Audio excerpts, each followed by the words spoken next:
오늘부터 모든 커피숍과 음식점, PC방 등에서 흡연을 할 경우에는 즉각 과태료가 부과되죠. 정부는 오늘 석 달간의 계도 기간이 끝남에 따라 본격적으로 금연 단속에 들어갔습니다. 담배를 피운 사람 10만 원이지만 업소는 처음 걸리면 170만 원, 세 번 걸리면 500만 원의 과태료를 내야 합니다. 자, 금연구역이 어떻게 달라지고 과태료는 얼마나 부과받게 되는지 금연구역 확대의 파장을 자세히 짚어보도록 하겠습니다.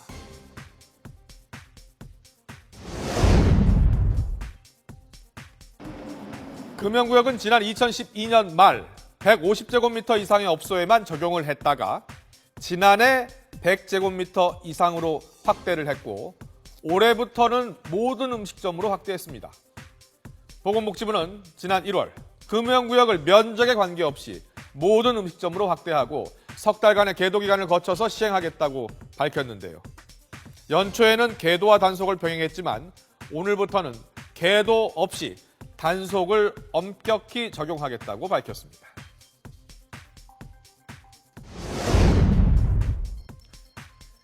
일단 금연구역에서 담배를 피다가 적발이 되면 흡연자는 10만 원의 과태료가 부과가 되고요. 음식점은 처음 걸리면 170만 원의 과태료를 내야 합니다. 하지만 두 번째로 걸릴 경우 330만 원, 세 번째는 무려 500만 원의 과태료를 내야 합니다. 때문에 영세업소의 경우 부담이 지나치다는 지적도 나옵니다.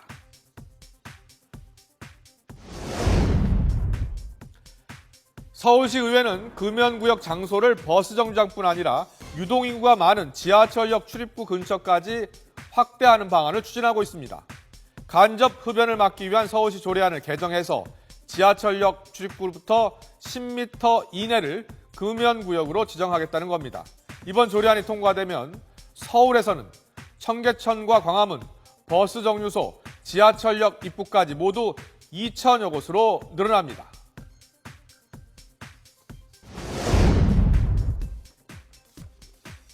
천만 원, 2천만 원 세금 낸 것 같아, 담배 피워서.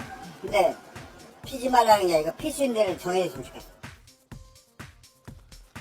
담배를 피울 곳이 점차 사라지자 흡연자들은 담배를 피울 권리를 주장하고 나섰습니다.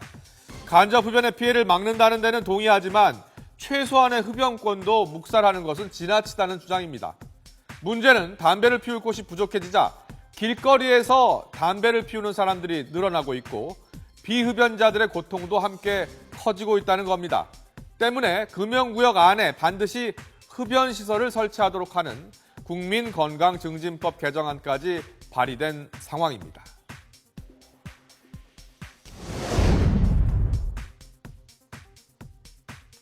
반토막 이상까지 떨어졌어요. 그러면은 솔직히 이게 필요 경비를 제하고는 거의 적자라고 보면 돼요. 불똥은 영세 식당으로 튀었습니다. 식당 주인들은 금연구역이 되면서 흡연자들의 발길이 크게 줄었다고 푸념하고 있습니다. 한국담배소비자협회는 금연구역 확대로 영세 식당의 매출이 20% 넘게 줄었다고 주장했습니다.